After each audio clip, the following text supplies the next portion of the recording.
John! What? Red 7! I don't know what Red 7 means. Hot route! I don't. What is hot route? Will you just go stand on the other side, please? Down! Come on. Ready! Down! Set! Hut! Hut! Hut! Hut! Hit me! Booyah! That's what we call a sack lunch. Nom, nom, nom, nom, nom, nom.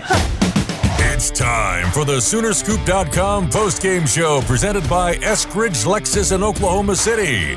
Eskridge Lexus is the official travel partner of Soonerscoop.com podcasts. Now, here's your road crew, Carey, Eddie, and Bob, wrapping up all the action and reaction from this week's game. It is the Eskridge Lexus post-game podcast show from Soonerscoop.com. Eddie Radosevich, Carey Murrock here with you to break it all down. The Sooners win big, 52-21, and of all the bitching and moaning and crying that we've been doing over the last couple of weeks, you finally got something that should make us all happy. I feel really uncomfortable coming in here. I have nothing to complain about. Run game? I don't know how much was at their fault. It was shit. I don't know. Like, this is the one podcast that I think that we're going to be able to say, like, damn it. Like, going into the bye week, I'm not going to be able to complain about anything for, like, 10 days. Just to be clear, we don't enjoy complaining about things. No. We give the people what they want, which is, if they want fire and brimstone, we give you fire when it's deserved. If I was really miserable, I'd come in here and say, well, Pat Fields and Justin Broiles had interceptions, but they were out of position a couple times, and they deflected those balls. No, I'm not going to be that guy, though. That's not the play. I'm not going to be that guy. The play would be, Justin Broiles and Pat Fields had interceptions, so there's no hope of getting them off the field anytime soon. I could see that, yeah. But congratulations to them. It was a little bit of a middle finger to, I think, everybody that, has. I think I'm ready to make this a standing offer, what I tweeted during the game from the Scoop account. Oh, that NIL deals for all of them? Yeah, so or for both of them? And all they have to do is just come on and tell us every week on the Unofficial 40 that we suck. Well, I'll tell you right now. I mean, our colleague Isaiah Thomas, he had a hell of a day today. Woo! That was an unbelievable day today. He had a really nice performance. It's a strange position to be in because we're not supposed to be emotionally attached, which anybody that listens to our podcast knows we're emotionally attached to everything. But yes, when Isaiah does well, I can't lie. It hits different than any other player on the team. Oh, I'm proud of them. I'm proud of you. Proud of you. Long Kruger did. You just kind of like you mid-homered there. You like realized. I'm proud of him.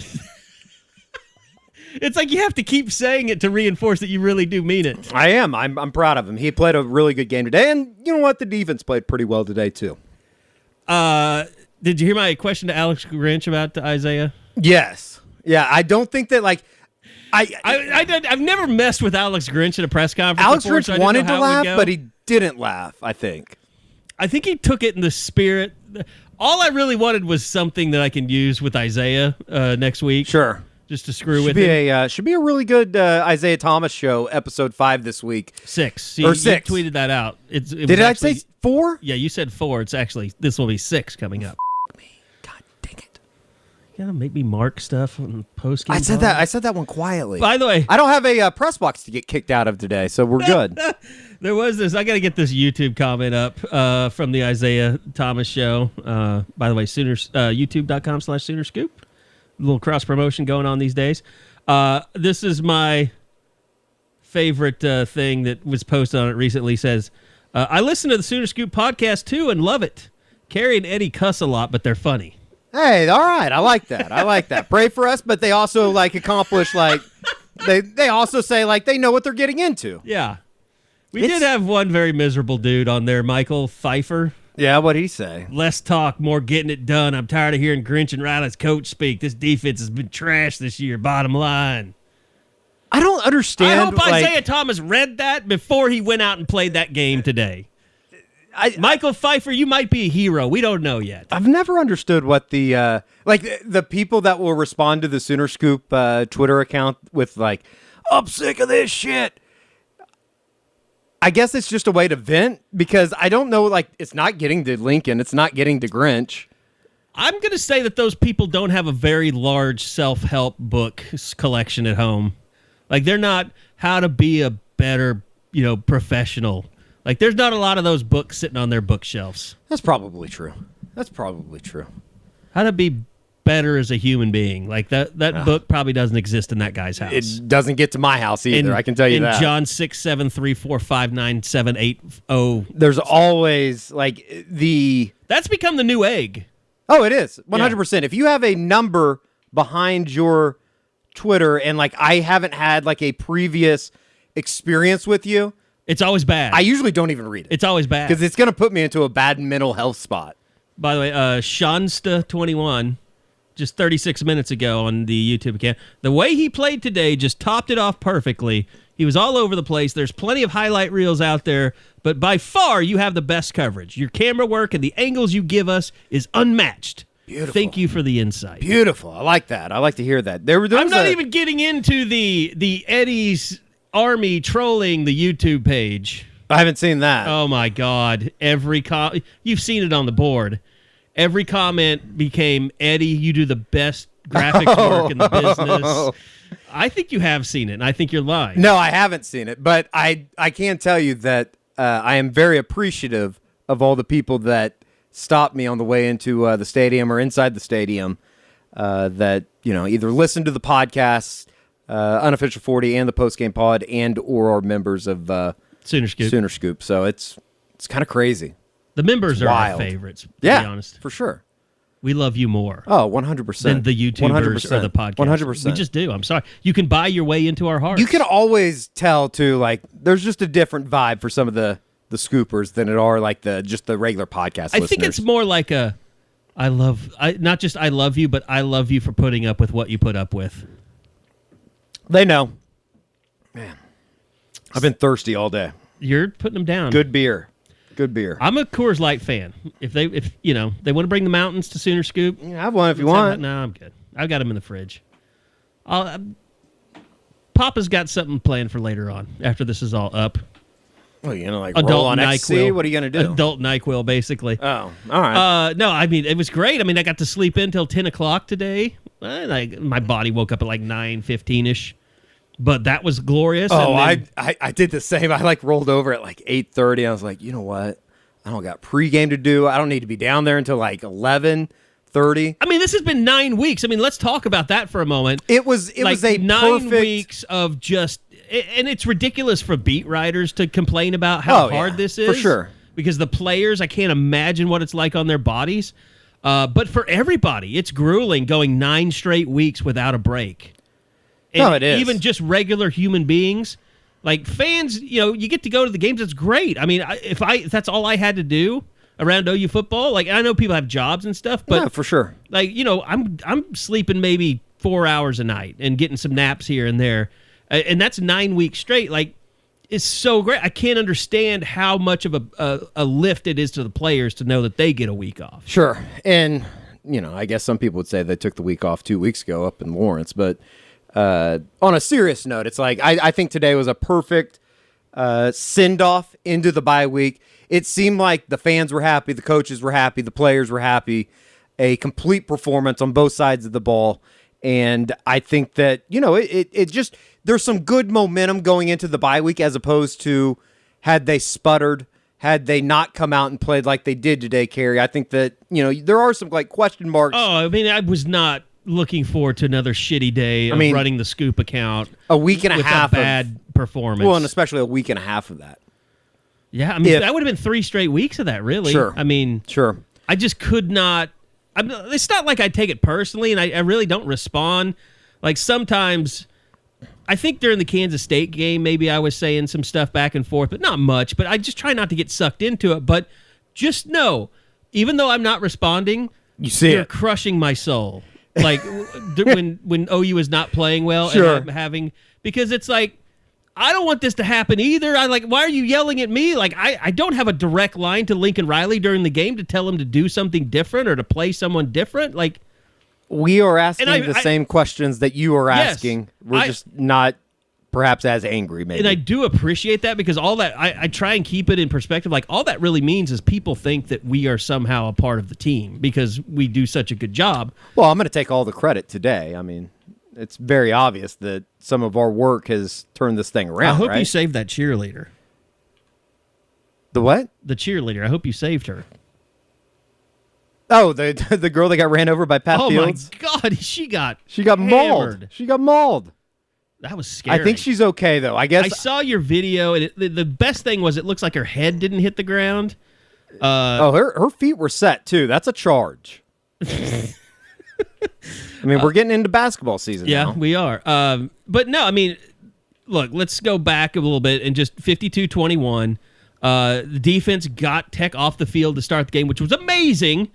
And then because Andrew Rame apparently was late on Friday, Caleb Williams was derailed by some Robert Conjal snaps. Congal, I guess. I think it's Congal. Oh, they didn't score, like so we don't have Conjal. to say his name correctly. But that was ugly, and then Rame came in the game, and I told you, I said, I bet it's a one series suspension. Yeah. It was I loved what Lincoln said after the game, too. He's like, yeah, he pulled a Kyler. Like, just completely, that they give him shit behind the scenes about that. Yeah. It's like, yeah, he pulled a Kyler. He was late to a meeting. So it was, I mean, again, it was like, you could say that they had problems running the ball today, and they obviously did, but again, it was like, here we are. It's like, it's become a kind of a theme when we do these post-game podcasts. It's like, we have to ease our way in, but my God, Caleb Williams, again, just basically runs the offense to, he was superb again. 6 touchdowns, 402 yards. Is it out of the question to say that was maybe... I know that, during the broadcast, they showed the Baker versus Pat Mahomes game. I mean, with 7 touchdowns, so Baker has 7 touchdowns. But I'm not even talking about age. I'm talking about Baker, Kyler, Sam Bradford. Like, today might have been one of the most efficient days a quarterback has ever had at the University of Oklahoma. He was really good. And, I think that it was kind of almost... The only thing that sets him down a peg is he did have to make some big plays on third downs. He did, but he found, Mario Williams kind of came alive very quietly. I think that we've talked about this over the course of each game, but it seems like Jaden Hazelwood has grown up in front of our eyes. Oh, that one-handed catch he made early. Really good. That got overlooked. That was kind of like he made another nice play. Didn't find the end zone, but at the same time, it just feels like he has kind of grown up in front of us. Mario Williams done the same. It was good to see Theo Weiss out there without the boot on. Sounds like he might be able to give it a go in a couple weeks when they get down to Waco. So we'll keep an eye on that. But Caleb was just really, really good again. And I think the biggest part about it too is they started connecting on some long balls and big plays, explosive plays, and you're going to need that in November. It doesn't matter. You're going to need what to hit 3 some of those shots games are. when you're playing the defenses you're getting ready to play. And you're going to have to hit some capitalize shots. on those opportunities. And really, that's the first time that we can say that Caleb Williams has consistently thrown a good deep ball today. I mean, usually he'll underthrow. Like, remember going back to the Texas game, the big Mims catches were underthrows. Yeah.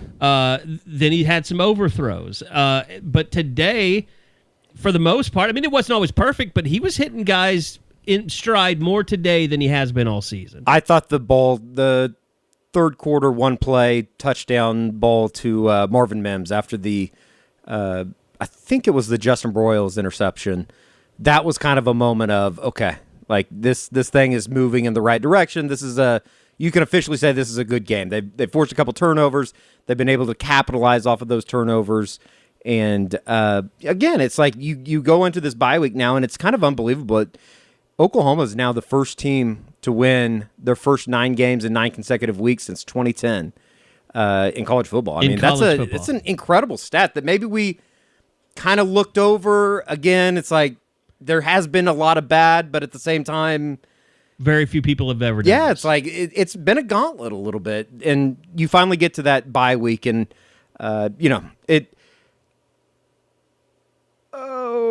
SMU ties it up 37-37, 30 seconds left with Houston.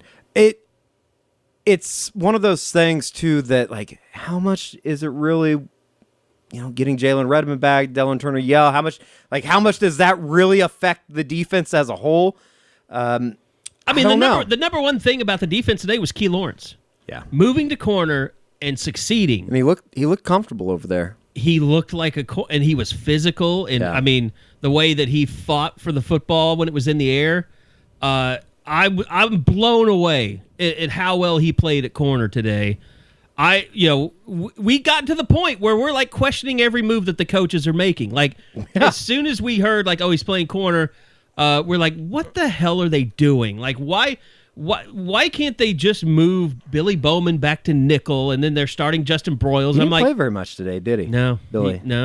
He's mainly backup. He was in there late.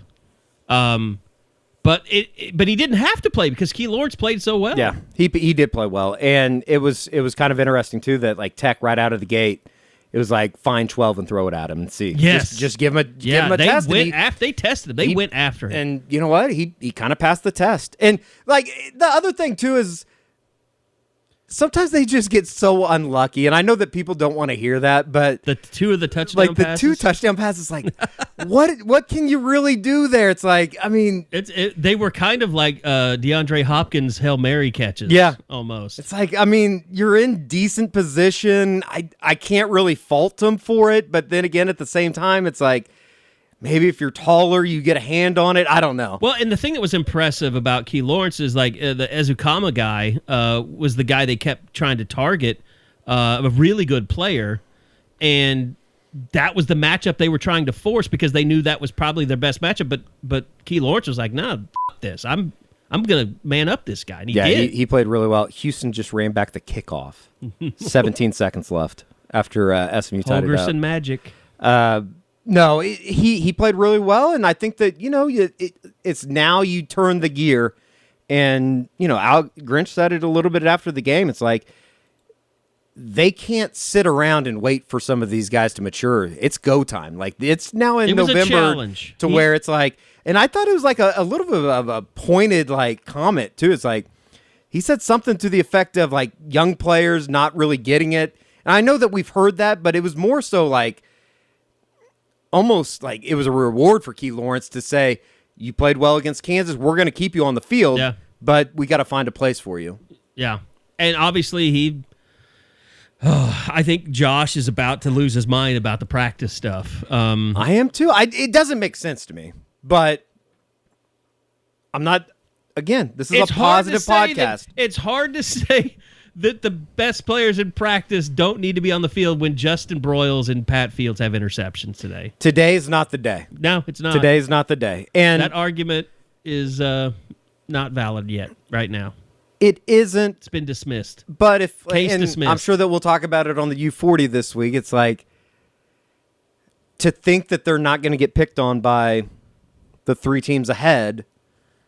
And I guess I don't want to use the word picked on, and I don't want to even go there right now, but it's like we know, I guess what I'm saying is they're not Jim Thorpe winners just overnight.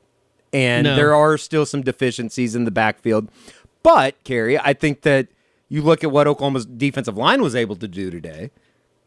I mean, they were really LaRon good. Stokes was making plays. Isaiah Coe was making plays. I just liked that they were playing other people on the interior finally.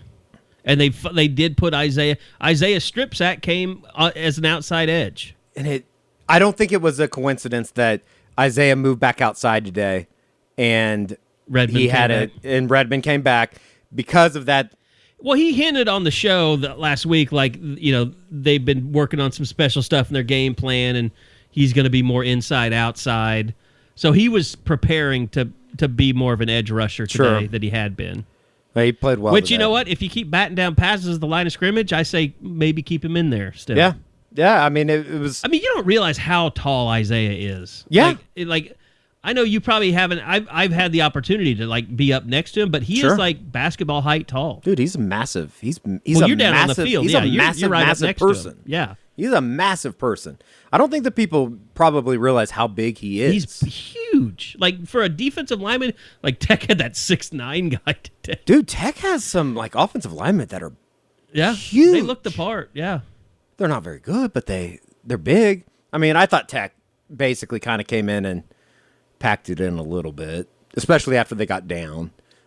I mean, their quarterback thing over the years is so weird. Like, they had Bowman, who I thought was really good, and then Columby ended up replacing him, and then today they replaced Columby with the freshman. Bowman got Bowman had the basically hurt. Didn't remember he? it was his lung collapse. Yeah, against OU. Yes, he was like up. I remember like walking up the tunnel in Lubbock, and like they were like working on him, and then I don't know. It was just really weird. Columby's just not. He's okay. I mean, he's just not a guy. Seeing him take his helmet off the sideline, I figured you would have fallen in love. He has long hair, doesn't he? Yes, he very long. He has a big long mane. A lot of hair. I do like Sonny Cumbie. They're not very good. Problem is, Kinda Sonny is. I mean, Sonny has not been in that position long enough. I mean, he just became an offensive coordinator. Yeah. I thought it was kind of, it was shocking because I saw the Texas Tech, because I'm friends with Chris Level. I saw Level today. And he was tweeting out, or he retweeted the Texas Tech radio booth, like they were at the stadium. And they were like, it's going to be awesome seeing our former colleague coaching the Red Raiders. Say, like, I forgot Sonny Cumbie, after we quit playing, he was on the Tech radio team for a while. I didn't know that. Yeah. Really? For years. This is, I guess, a little inside baseball, but, like, Sonny Cumbie is one of the only guys that, not only, but this is just kind of an example of how nice he is. Like, I met him at a Santa Fe practice one time, and, followed each other on Twitter and stuff, and he'll still, like, kind of shoot the shit every once in a while. He just seems like a really good guy. Yeah, I remember just you saying really that he came up to you one time, and you were shocked. Yeah, I was like, oh, shit. He just seems like an awesome guy. So I hope that he finds success, but with that group right now down in Lubbock, I mean, they kind of got their work cut out I mean, for the him. thing before halftime, that was like, that's where you're missing the head coach. I mean... Oh, going for it instead of, I mean, well, throwing the pass across the middle. Well, the kicker, what's the kicker doing? He's the last guy out there. I know. What He's are you like- doing? It's like you're the one guy that they're waiting on, and then he runs out there and gives like a half-ass kick. Well, it was like he had to do like a half moon approach to the ball to even try and get it off because he had to run from behind the holder. It was so weird. crazy. Like what? And it was 15 seconds. Like, you can't throw a pass across the middle with 15 seconds left. Well, that's where what it boils down to. It was just really weird. I don't know what they were doing. And to not be up on the line to spike it. I mean, and they it could would have been- easily. Was it fourth down? It must have been fourth down because that's the only thing that I can think of. I'll have to go back and look at the play sheet. But no, I mean, I've always liked Sonny Cumbie. Always seemed like a really just genuine dude. I just don't think he's going to be able to get that job because he hasn't. Look, if you're like, I hear all these names about Dykes and who's the guy from UTSA? Jeff Traylor. Jeff Traylor. Those are two programs that have built themselves on transfers. Like, they're doing a kind of a janky, program building type of deal.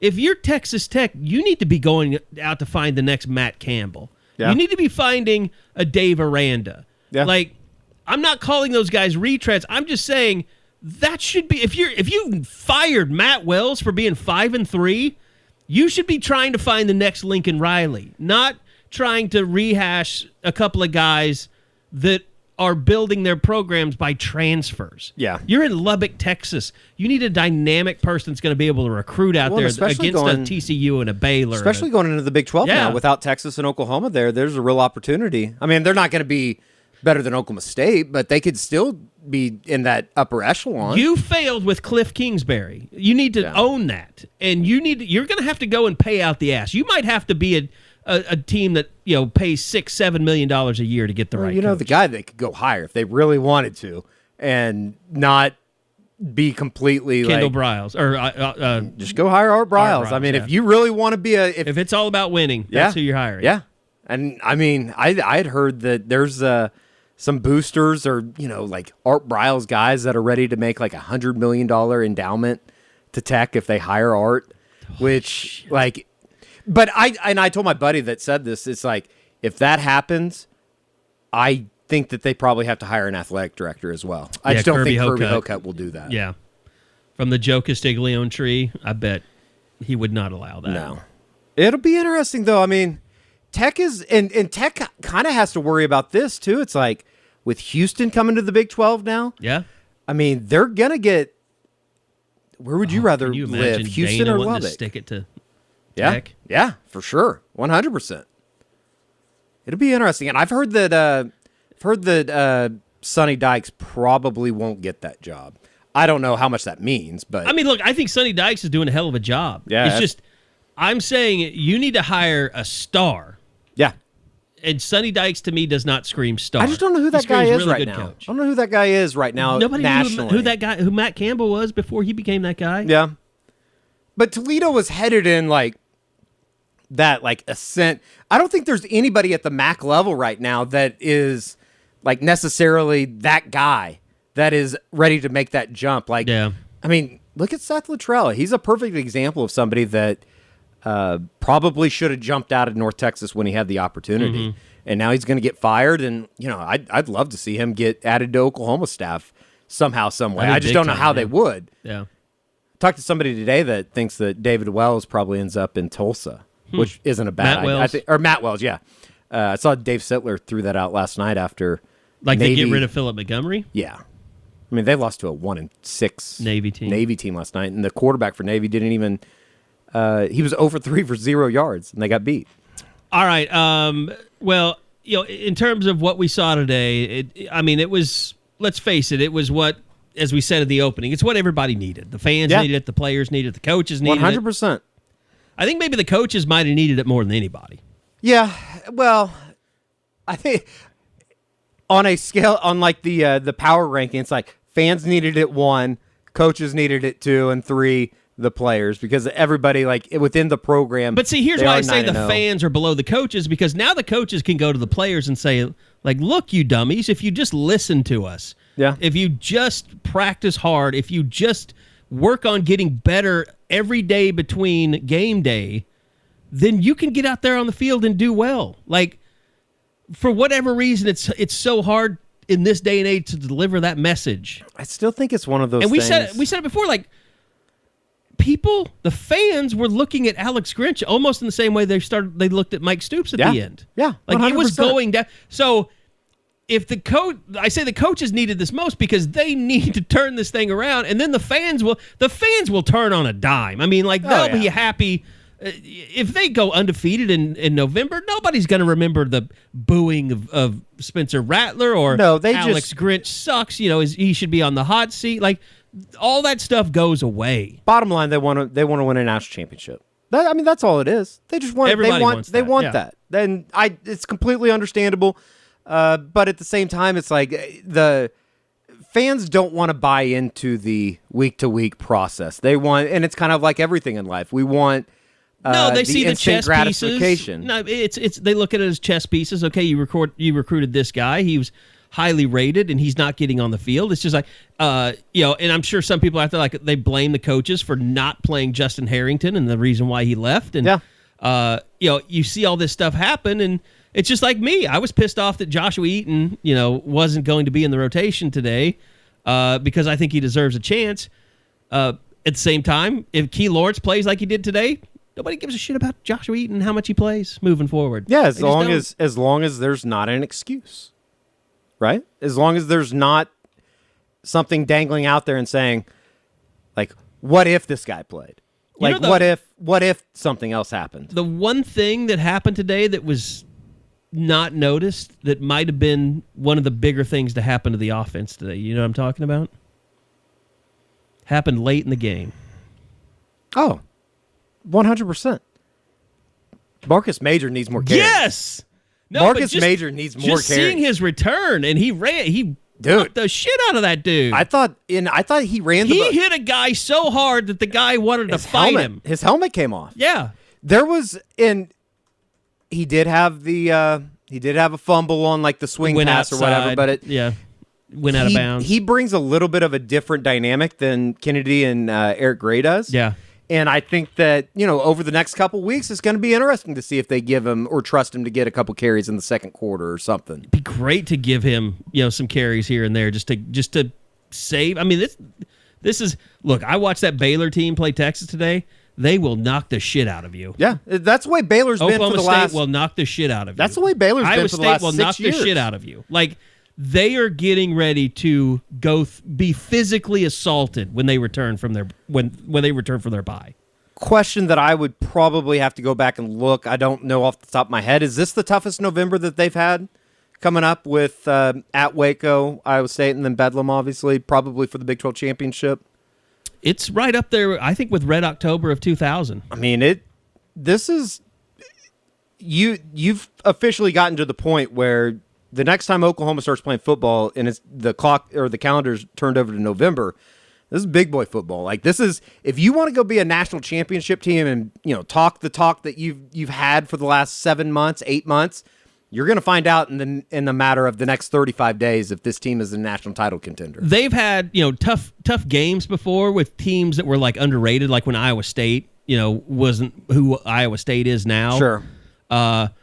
Or they've had teams against teams like Baylor that were just kind of fading a little bit from the Art Briles era, and then you have Bedlam. But this will be this will be the best OSU team they've played since 2011. When they lost. Yes. That was the team that was undefeated until they lost that game in to Ames. Iowa State, yeah. No doubt. I mean, yeah, 100%. And this Iowa State team is about as good as any other Iowa State team they've played. Yeah, they got screwed today, it sounds like, up in Morgantown. And then Baylor's a wild card, man. I mean, that's going to be a top 15 matchup in 2 weeks down in Waco. It will be the most difficult game that Caleb Williams has played by far in terms of going up against a defense. I think it's going to be very intriguing how Baylor blitzes the shit out of their safeties too, man. They really do. Like, they were after Casey Thompson and it's all their safeties. I mean, they blitz their DBs like crazy. They're so good. Like, and I say that, like, Baylor's just it feels like, without having sat and just watched a bunch of Baylor this year, it feels like this is a Baylor team that is kind of like under that Matt Rule characteristic as far as just a very strong football team. You look at the team like, they got dudes everywhere. Where did this happen? Yeah. And that's Baylor. They've been strong, man. That is Baylor. That is what Baylor has become. They're just like a strong, like, mini, like, professional. They're like a factory. They're like a factory. They're like nameless, faceless people that all look like dudes. Yeah, guys that probably aren't going to go just be all pros in the NFL or anything like that, but they're going to be good. They're going to be good. It's going to be a really strong test down in Waco. And the last time that Oklahoma was down there, I would recommend them not falling down. What was it? 28-3. Yeah. I mean, Jesus. That was incredible. That was another game where we were like, man, they're knocking the shit out of each other out there. Like, they literally shattered Jalen Hurts' visor in that game. Yeah, Baylor has been one of the stronger, hard-hitting teams. They're no Tulane, but they've always been a pretty strong hitting team. And it's going to be like, again, it's like it is now a 2-week build-up to the beginning almost of a new season for Oklahoma as far as what is going to be waiting for them at the end of or at the beginning of the bye week, or end of the bye week, beginning of November, because you will find out over the course of those 3 weeks if this group can get to kind of the next level. I mean, seriously, it's like there's going to be a jump in competition that, you know, not only will challenge Caleb Williams, but will challenge them defensively. And I think today was a good jumping off point as far as being able to get some good momentum going into the bye week, feel good about yourself. Now you get healthy. There's been some murmurs that maybe Woody Washington could come back for the Baylor game. I think Theo Weiss will probably be back. It's kind of go time. It's like Alex Grinch said after the game. It is go time for this team. No more excuses. I think that Iowa State will be the most challenging offense that they face. Because I don't think Bohannon is a great quarterback. No, up and down. Spencer Sanders plays a lot better in Stillwater than he does on the road, though. And I say that he's coming off probably his best performance of his career up in Ames. In Ames, yeah. I mean, Spencer Sanders is good enough that he could throw the ball all over Oklahoma. Like, I promise I'm not trying to be negative about this, but it's like today doesn't necessarily make me buy in that everything is fixed defensively. Like it's a positive, it's a good step in the right direction, but I still don't think that Tech is very good offensively. No, but neither was Kansas. And No, yeah, like from where like the expectations are and from where this team is coming from, it's a hell of a lot better than we were talking about a week ago when I was about the drive off of I-35 on the way home from Lawrence. There's no doubt Baylor is a stepping off point to see if this team is what we think they could be. Sure. I mean, what happened? I went down to the field. If they play like they have the last 2 weeks before this week's, they could lose their last 3 games of the season. 100%. 100%, and it's not even... Like, I don't know if I would be prepared to say that they're going to win the next 3 games. Based on track record, of course, I think that there's a good chance. They're going to be favored in all 3 of them. But what we know about this team so far, it just makes you wonder if they can go do it again. Like, that's the problem with this team. It's like we haven't been able to see them. I don't think we even need to get into this. Like, it's just too good of a performance. Negatives right now. Yes. Okay. Too good of a performance. Just let it be what it is. That's fine. Let them have the bye week. Let's see what happens in the preparations for Baylor. And if they go out there and they look like shit against Baylor, you're just like, then I think you can say, oh, it was all a mirage. Here's my question. If Woody Washington is able to come back, how do you keep Key Lawrence on the field? Because I think you put him at nickel, and Justin Broiles sits on the bench. I'll have to see it to believe it. That gives me like goosebumps thinking about, and it's not like I'm not trying to. Delarian Turner-Yell was good today. No, I thought he was. I mean, he played like shit in the beginning. Yeah, I thought he was. I thought he was just good. rusty, but then he started to turn it on. No, he was fine. Like except for his personal foul penalty, was dumb. He just hit the guy out of bounds.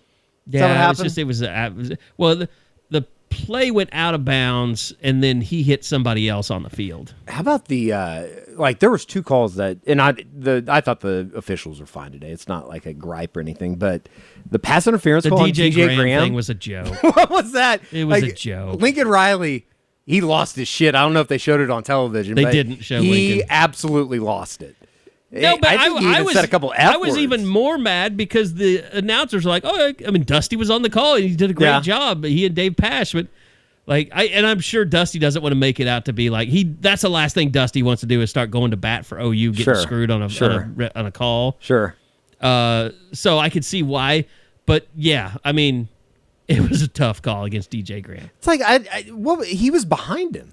It's not like he climbed over his back. He out-jumped him. I guess they were trying to say, like, with his offhand, he pushed off to gain leverage to get up that high or whatever. But no, that and then the column B out of bounds thing was kind of questionable too. Oh, yeah. That was the old Colt McCoy, Travis Lewis. I just tried to grab him to hold him up, and he just went down. He just flopped on him. Was somebody even around him? Was it Reggie Grimes? It might have been Grimes that just glanced him. I didn't think, like, I looked up and, like, following the football, it looked like nobody was even around him.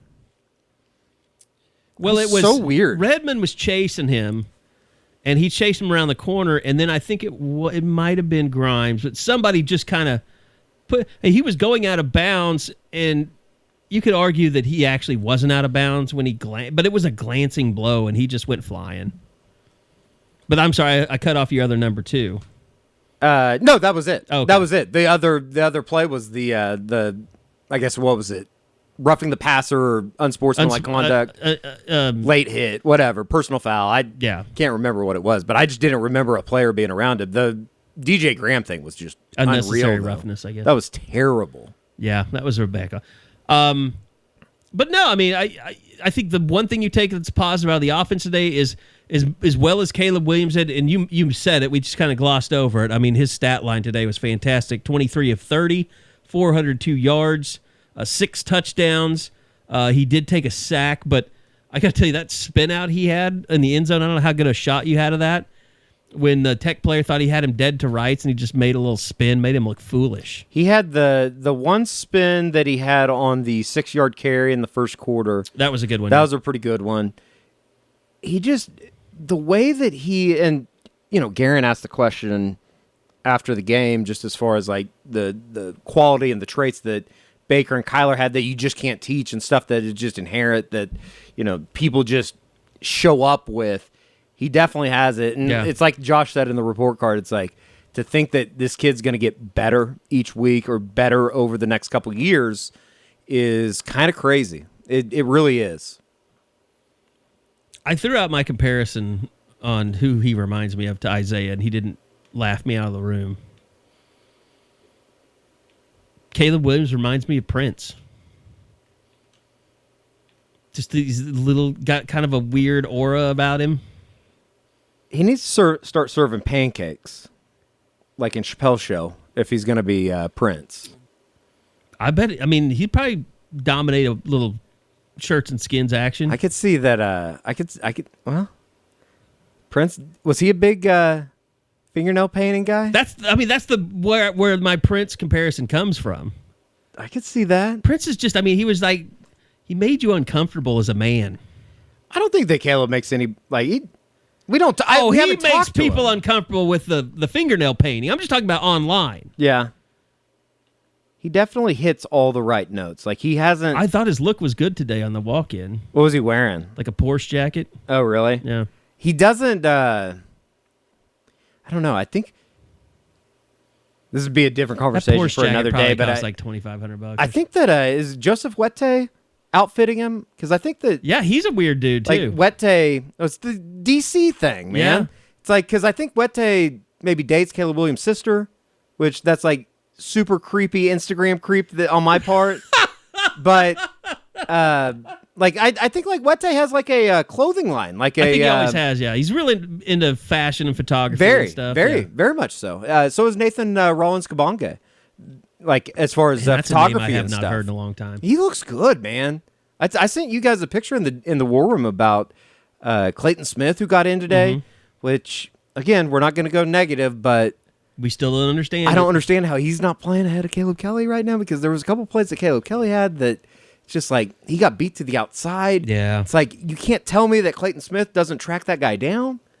But neither here nor there.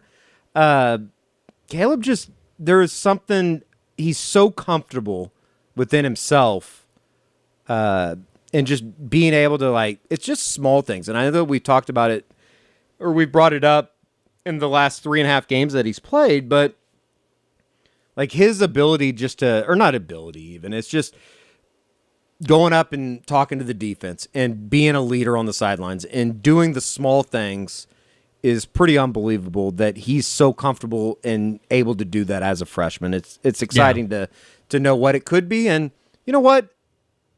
Good for Spencer Rattler. Like the reception that he got when he ran onto the field in the fourth quarter today, I was just like, you know what? That's good for him. It's really cool. And to throw the touchdown pass, like people were chanting his name and stuff. It was just kind of like it was almost like the fans were like, We're sorry. We f***ed up against West Virginia. We're sorry. We just wanted to see somebody move the offense better. It wasn't like it wasn't you, but it was you, but it was more about us. We were worse than you. Like, right. But good for him. It was a really cool moment that he was able to throw the touchdown pass and everything about that. And we even got a hug. Caleb Williams and Spencer Rattler hugged each other on the sidelines. It's impressive. That's progress. I was like, okay, all right, this is good news. And that's one thing they were talking about on the broadcast too, which is Spencer Rattler really needs to just play nice. I mean, he needs Lincoln Riley to say good things about him, whether it's the NFL or transferring somewhere else. Like, he needs to be a model citizen. He gains nothing from being a malcontent in this situation. It is one of those things, and you don't often see this this scenario, but it's like he's in the ultimate win-win almost. Like, because as good as Caleb can be over, the course of the next couple years, and more specifically, like the next 3 games. Every school out there is like, okay, we're not getting Caleb Williams, but we're getting the guy that's almost as good as Caleb Williams. Right. It's like, and he can just point to Caleb Williams and be like, yeah, I mean, the guy's unbelievable. Like, what do you like he would, yeah. He like if there's anybody out there that wants Caleb Williams to win the Heisman Trophy, it should be Spencer Rattler. Yeah. But from what we've seen over the course of the last 3.5 games since the change happened, Spencer Rattler has handled it about as well as you possibly could from what we've been able to see. I'm just kind of soaking it all in. I'm so glad that we're not going to have to listen to arguments about NIL ruining players for another couple of weeks, and no, it was a perfect just excuses about It felt like a perfect send off into the bye week, and it's basically 13 days. They got 13 days to basically get ready for kind of the 3 biggest tests of the year. But it's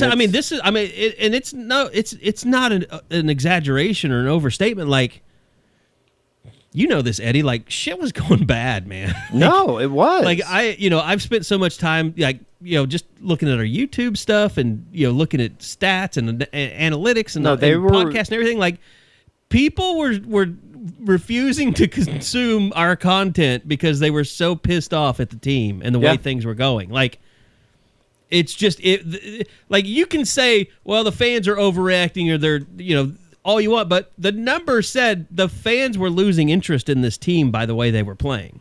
Dude, I texted or DM'd it's like when you guys. put out the sights and sounds for KU, you got more people like you. I don't want to watch this. And then it was like, thanks for putting this up, Eddie. I DM'd you guys before the start of the game, but it was almost like it was a dead stadium. And it was almost like the fans were saying, go prove it to us, almost. Yeah. And they got a couple stops at the beginning of the game. Looked like they were, competent for the first time in a couple weeks. And it sounded like a madhouse at one point. It got lively. And I think that it was like the fans bought back into the program, if you will, if that can even be possible, which is insane to say, again, because they are 8-0 or 9-0 now. They are on a 17-game winning streak. Like, it doesn't even make sense saying it out loud, but at the same time, we know what the tenor of the fan base was like almost. It was like people were pissed. Yeah. And they rightfully so, because they were apathetic, which is the worst thing possible. Sure. Which is kind of hard to believe. If they weren't pissed, they were apathetic. Which is hard to believe, considering... And the only feedback we were getting was the pissed. Because the apathetic just didn't care enough to even write you. Or say anything or tweet at you. It kind of just proves the point that... And I think the players would probably cop to this. I think the coaches would even cop to this if they weren't in front of cameras. They had played under the bar of expectation. And that's just... There's no other way to say it. They had played under expectations. Here's what I love. Baylor, to me, is the most beatable of the remaining 3 on the schedule. Because I just, even though their defense is right up there with Oklahoma State and Iowa State, their offense, to me, is not. And Brock Purdy made some bad plays in that game when they lost on the road in Waco. I think Baylor is the least likely win of the remaining 3. But here's what I love. You go to Waco. You beat Baylor. You come back home for Iowa State. That will be one of the greatest game day atmospheres in Norman in years.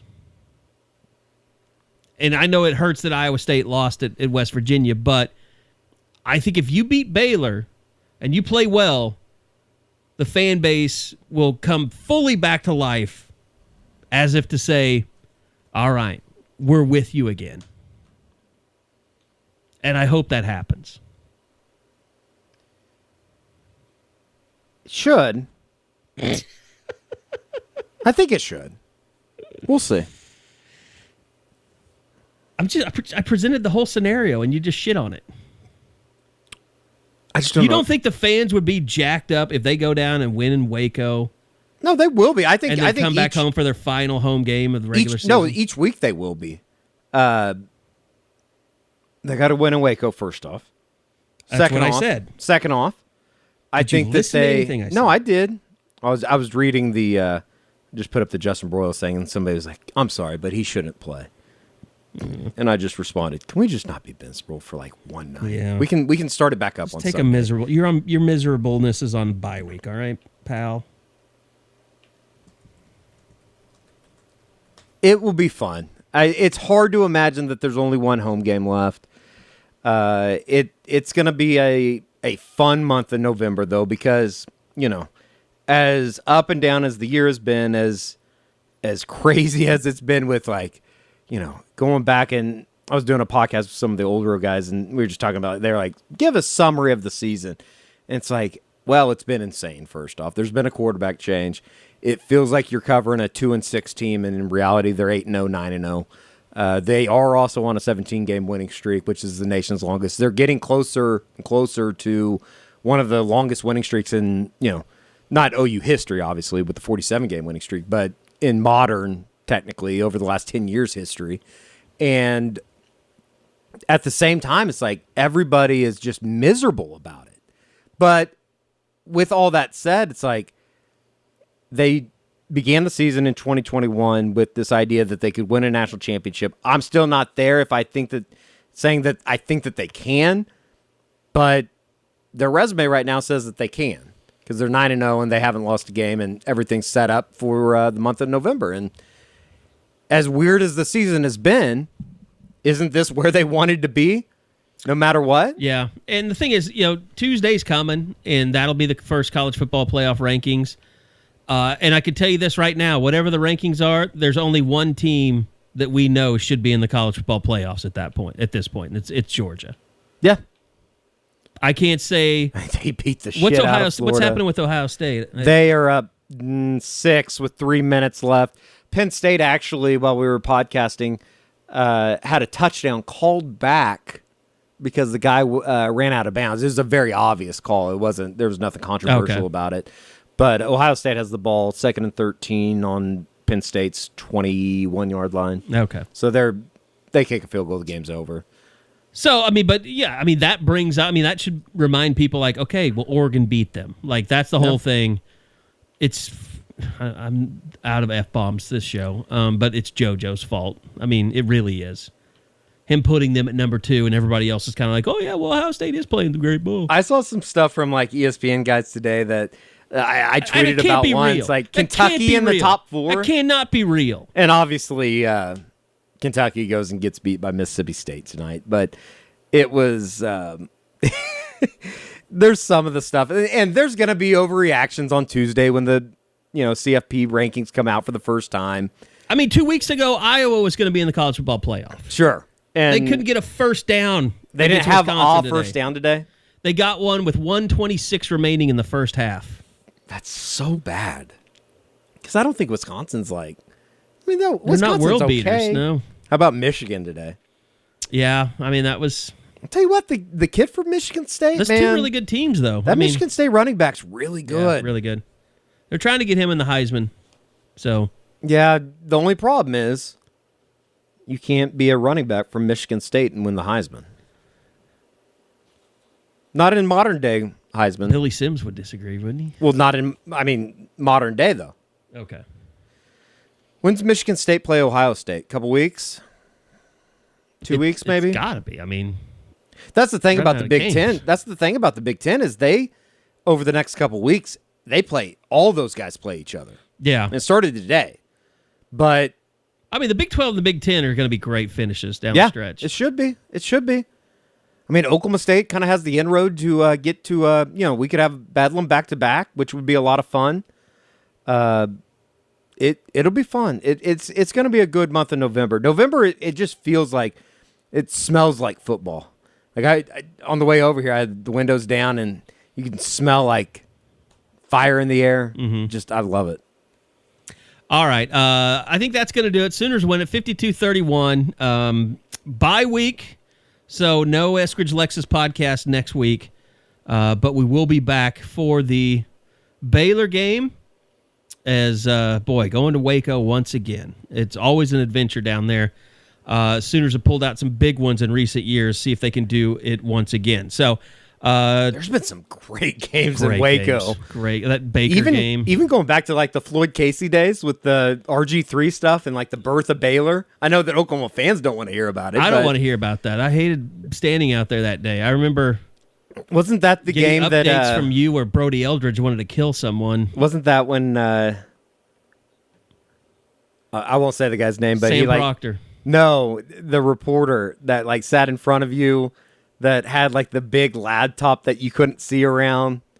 Oh no, it was Smoke. It was Smoke. Okay, David Smoke. Yeah, wasn't it David Smoke that had like I love David Smoke. Does a great job. He's getting into some new media stuff, which I think is cool. And his son's really a good guy. But he took a 21-inch laptop, and the it was like way a monitor. Yeah, the way that the press box was so tiny. Then it was like you were sitting on. It was like sitting at a bar, like one behind the other. So I couldn't see the field. Yeah.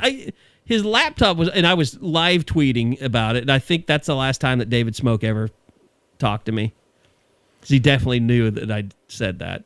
So funny. I've had a good time in Waco though. They do it right there. It's They a right. fun atmosphere. Yeah. And maybe it's just because the last time I was there was one of the better, obviously better comebacks of all time, but it usually gets hype. I don't know what time we'll find out Monday, or it'll get put on the 6-day window, but it's nice to go there now without it being so rapey. I would imagine it'll be 11 a.m. or